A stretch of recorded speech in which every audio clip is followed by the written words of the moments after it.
Okay, so we're here to talk about large deductible workers' compensation. All right, so the example that we're going to talk about today is going to be based on standard premium of $1 million and payroll of $50 million. So let's talk about the structure first. A large deductible, it's useful to think about large deductibles in terms of standard premium. So if you think about standard premium, in this case $1 million, generally what the insurance company is saying to you is that about 70% of the premium that they collect goes to pay for losses. The other third goes to pay their expenses and a bunch of other things. So if you think about it in those terms, the insurance company is basically saying to you, look, I'll give you back the money that I would normally use to pay losses if you'll pay your own losses up to a certain point. So in the example that we're talking about today, we're going to talk about a deductible that has a $250,000 specific deductible. That means the deductible applies $250,000 to each and every loss. And that is subject to an aggregate deductible, also called a stop loss, of $2 million, meaning that when all the losses that you have paid within this $250,000 deductible equals $2 million, the insured doesn't have to pay anything more. It now reverts to a guaranteed cost policy, and the insurance company has to pay all the losses after that.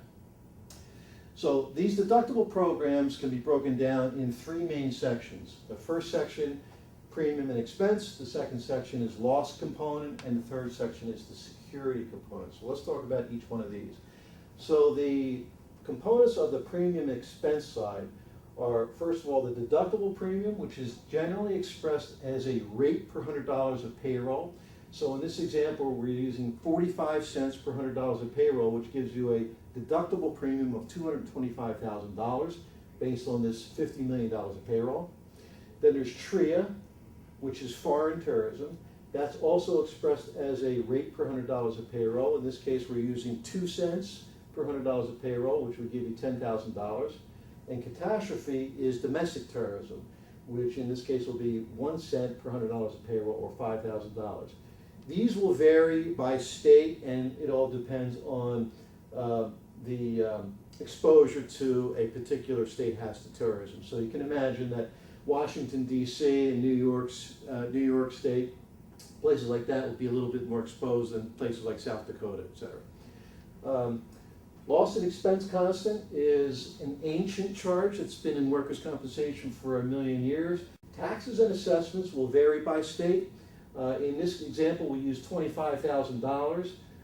This can vary a lot. So, for example, in the state of New York, the assessment on workers' compensation premium in the state of New York is the highest in the nation, and currently it's at 13% of standard premium.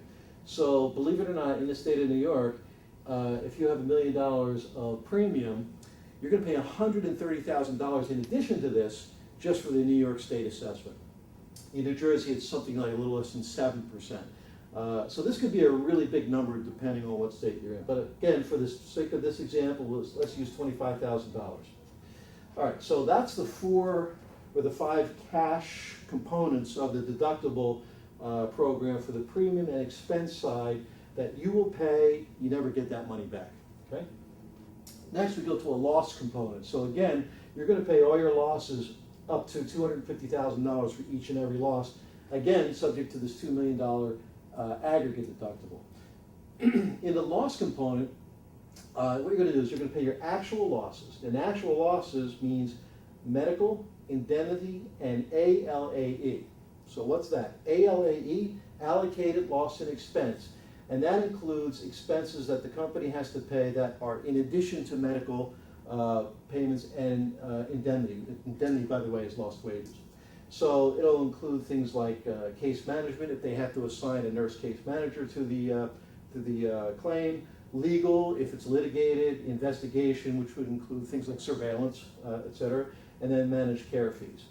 Now, in addition to the losses that you'll pay, you'll also pay a charge for handling the loss. So whether it be the insurance carrier or a third-party administrator, also called a TPA, somebody's going to charge you for handling the losses. And generally, in these deductible plans, that's expressed as a percentage of the amount of loss. and 10% is typical, although this charge can range from 5 to say 15%. 10% is kind of in the middle, and that's what you generally will see. And again, that's a percentage of the amount of the loss. Okay? So the third section is the security component. Now, because this is a deductible, that means that if the insured is unable to pay or refuses to pay the losses within this deductible, the insurance carrier is then obligated to pay them. So in order to secure the insured's obligation to pay these losses, the insurance company is going to require that the insured post some sort of collateral to secure that obligation. Now, generally, that's done via a letter of credit. Now, in this example, we're going to use what's called a loss pick of $500,000. And what that means is that we think that ultimate loss within the $250,000 for this policy period, when all claims are finally settled and closed, will equal $500,000. That will be secured by a letter of credit. Now, the collateral is broken up in two pieces. First is a letter of credit, and then there's a claims payment fund. The purpose of the claims payment fund is to deposit a smaller amount of money with the carrier or the TPA so that as bills and claims come in, or bills are presented, the carrier or the TPA can write checks and pay those claims. That, in this example, is going to be $25,000, and that's pretty typical. So $25,000 gets deposited in a claims payment fund. The balance of the $500,000 is posted in terms of a irrevocable letter of credit, $475,000, so that adds up to $500,000. So this letter of credit that's used to secure the obligation is based on the loss pick, or the expectation of ultimate losses within that $250,000 deductible, and it is also based on the credit worthiness of the account. So if credit is good, the LOC will generally be equal to the loss pick. If it's really good, the letter of credit required could be actually less than the loss pick, because the insurance carrier will give the client a credit for the expected paid losses within the first 12 months of the program. So if the first 12 months of the program paid losses are expected to be $100,000, the insurance company might say, well, you know what, just give me $400,000 in collateral, and I'll give you a credit for the paid losses in the next 12 months. If the credit is bad and the loss pick is $500,000, the collateral required could be $650,000, $750,000, even $1 million, because you have to keep in mind that the insurance carrier is exposed up to $2 million for all the losses that occur within this deductible. Okay? So that's the three main sections. That's the component of each. So how do you figure out the total cost of your program? Well, it's very simple. It's very easy arithmetic. It's the losses, which we talked about here, plus the loss conversion factor. That's the loss handling charge. This 10% is generally referred to as a loss conversion factor, so 10% in this account. So if we have losses plus LCF plus the deductible premium from up here, plus TRIA, catastrophe, the loss and expense constant, the taxes and assessment, add it all up, and it's $375,380 based on 100,000 losses. So let's go through it real quick. 100,000 losses, plus 10% for claims handling, plus the deductible premium of $225,000, plus TRIA of $10,000, plus $5,000 for catastrophe, $380 loss and expense constant, $25,000 in assessments, $375,000, $308 total based on 100,000 in losses. At $500,000, it's $500,000 plus $50,000 for loss handling, plus the deductible premium, which does not change because it's based on payroll. The same with TRIA, catastrophe, loss and expense, taxes and assessments. $815,380 for $500,000 in losses based on an account that develops $1 million of standard premium. So you can see that there's a potential for some pretty good savings based on a guaranteed cost deal of $1 million. That's basically it. It's not real complicated. The formula to figure out the total cost is basically arithmetic. If you understand these components, it's a very simple concept. Any questions? Yes. Who determines the aggregate deductible or the stop loss, and does it affect the premium? That's a great question. So the aggregate deductible is going to be set by the insurance carrier. It's going to be set generally at some multiple of this loss pick. And essentially what the insurance carrier wants to do is to set the aggregate deductible far enough out so that they can feel pretty safe that they're not going to have to get involved in paying the losses within the deductible. In other words, that the insured will not hit this aggregate deductible at some point, and then the account reverts to basically a guaranteed cost. So again, it'll be some multiple of this loss pick, and it'll ultimately be expressed as a rate per $100 of payroll. So if your payroll doubles, your aggregate stop loss doubles as well. If your payroll goes down, it will go down as well. But generally, the carrier will put some minimum deductible in there. Okay. Okay.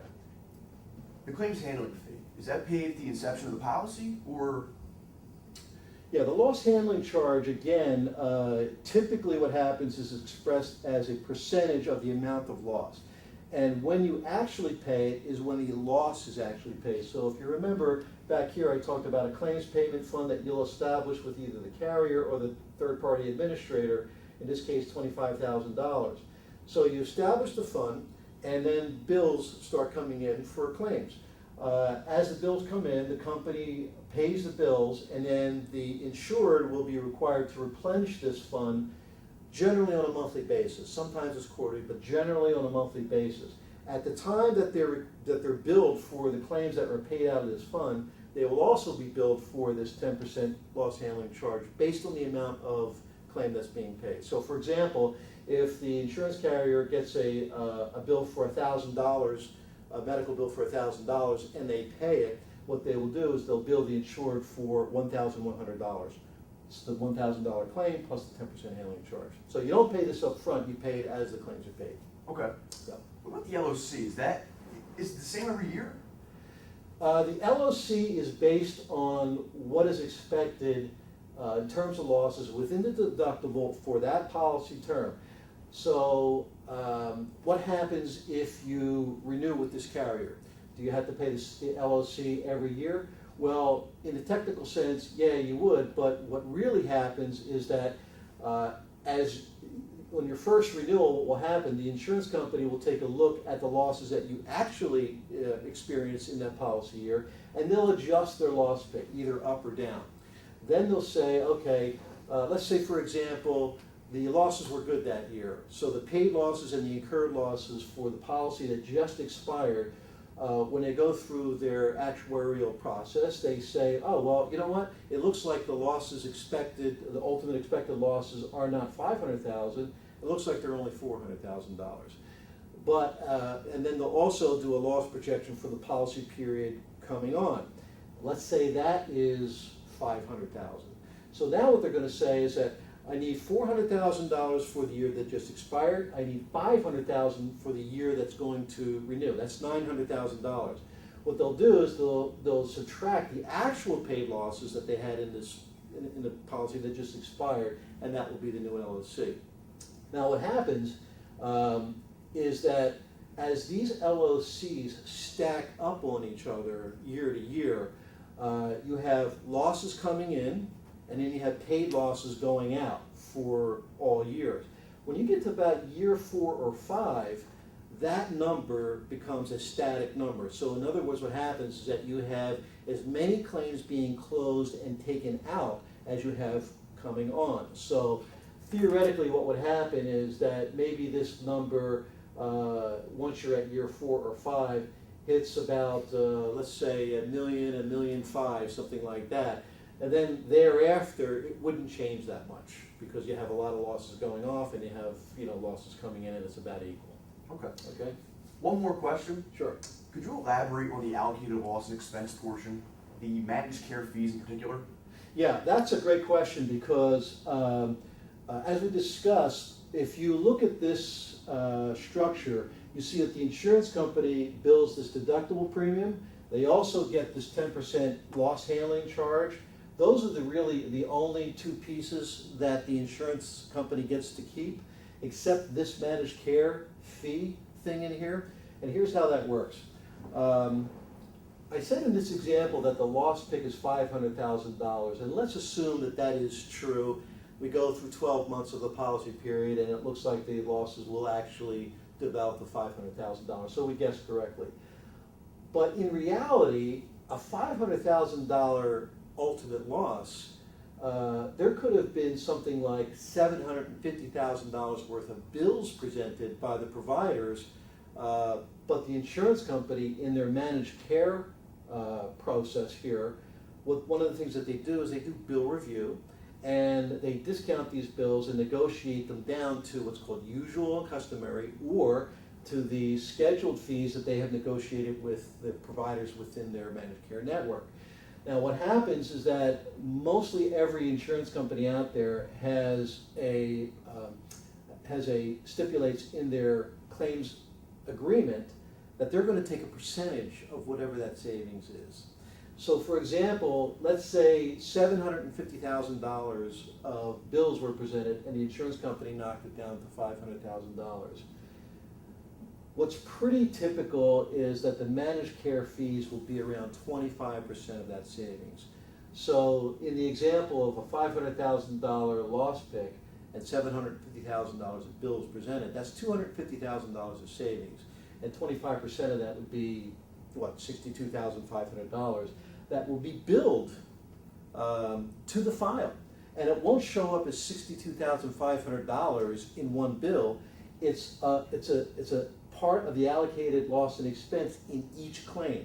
So you won't actually see it as a separate charge when you look at the loss run, but it is behind, it's lumped into the allocated loss and expense in the claims portion. And just by the way, in workers' compensation, your medical and your indemnity portion of the claim are very identifiable. This is the medical bills you get from the providers. Indemnity is the lost wages. ALAE, if that exceeds, say, 13–14% of the amount of loss, you should look at what's being billed to the file. Because some carriers load files up with case management, supervision fees, and things like that. So that's something to watch for. So again, to summarize, the carrier keeps the deductible premium, the loss handling charge, and they're going to bill 25% of the savings on their managed care services. So I hope you got a lot out of this. I covered a lot of territory very quickly. I welcome any questions, comments, observations. This will be posted on YouTube, so you're welcome to put a comment or a question in the YouTube video comment section, or you can email me at JeffH, that's JEFFH, @rpamerica.com, and I'll be happy to answer any questions you might have. Thanks for watching.